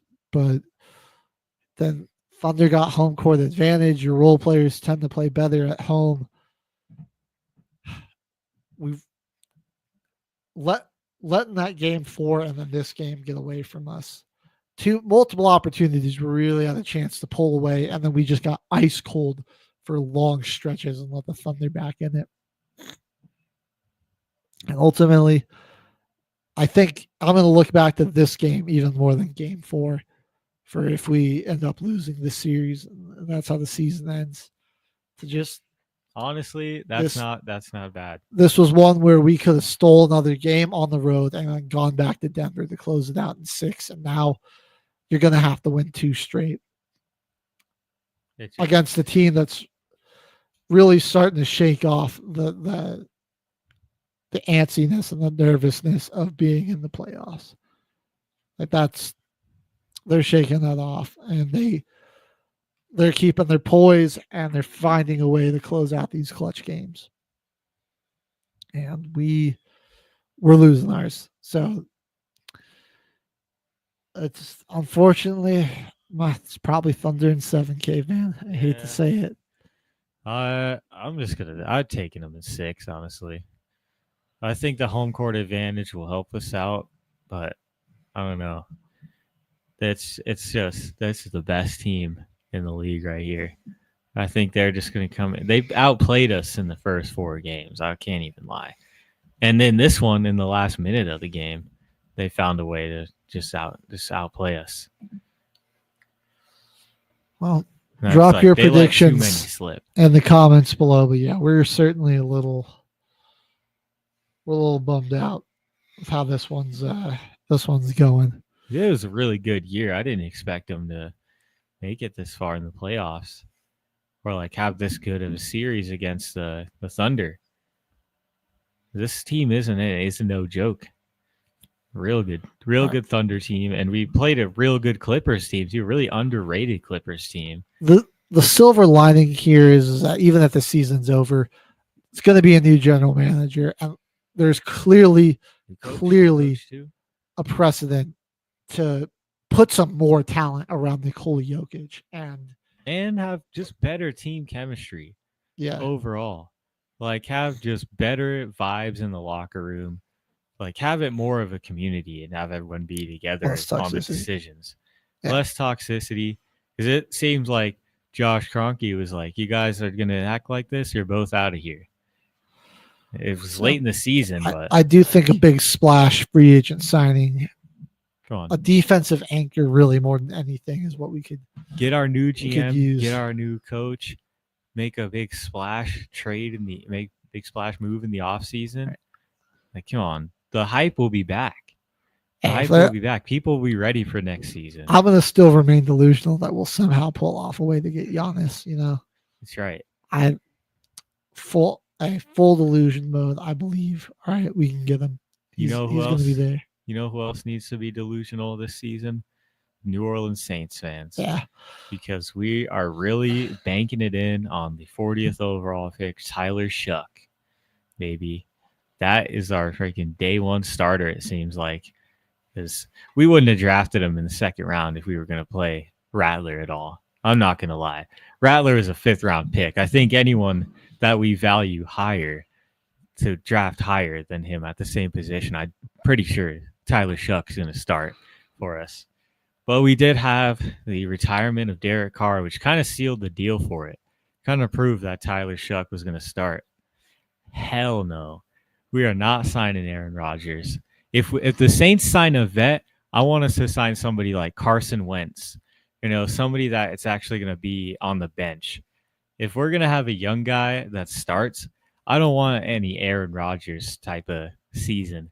Because then we got to deal with another older quarterback that's going to not really play well behind our young and kind of injured still offensive line.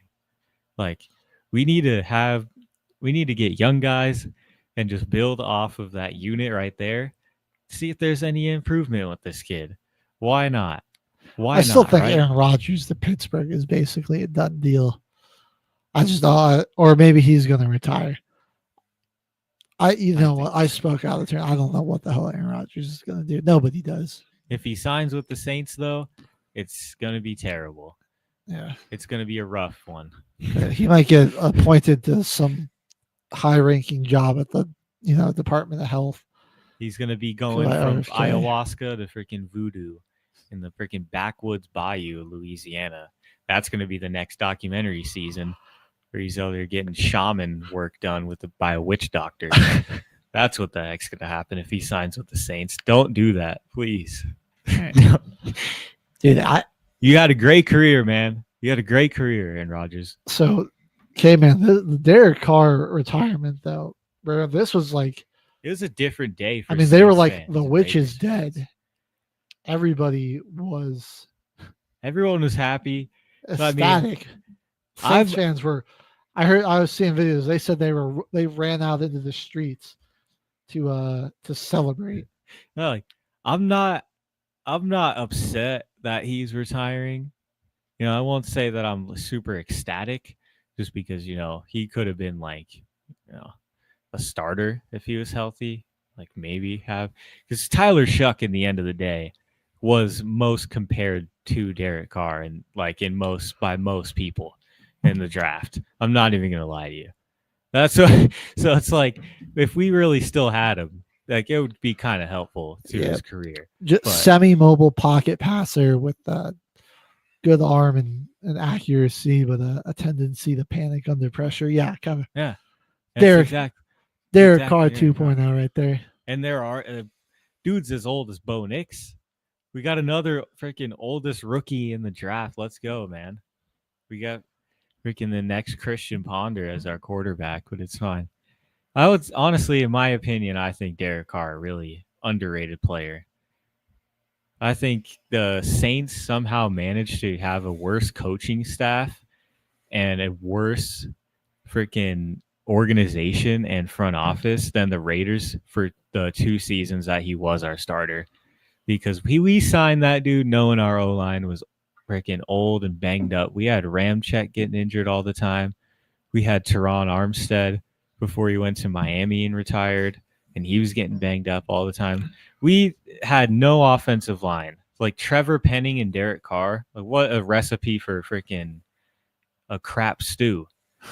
That's a freaking what are we doing there? That we made bad decisions with our picks, and I feel like we didn't really build around for the guy at all. He lost mobility. That's another reason why I feel like he panicked under pressure more and kind of threw through hospital passes was because he couldn't really move like he could. His last play as a professional is him unnecessarily diving like the reason over that the he's top. not playing. Yeah. The reason that he retired is the last play of his career. Try to break a fall with the stiff arm. I'll say, man, he was special.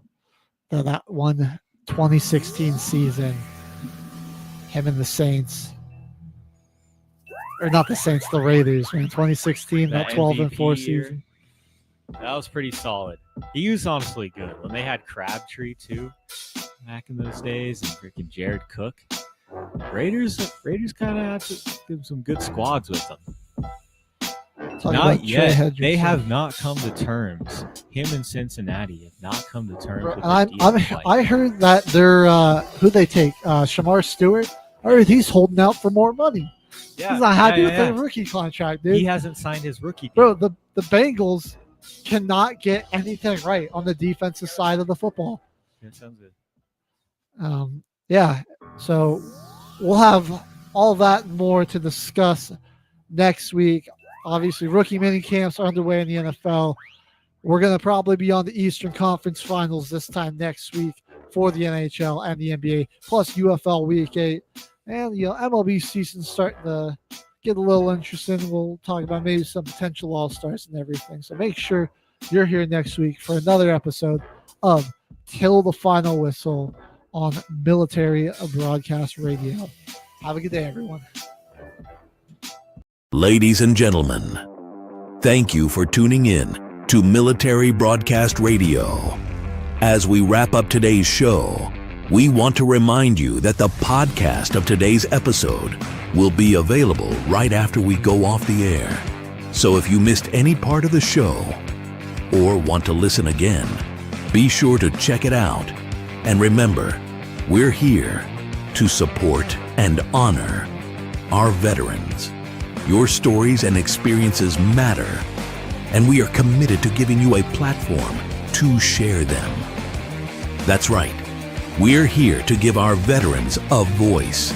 So don't forget to catch the podcast and stay connected with us, giving our veterans a voice.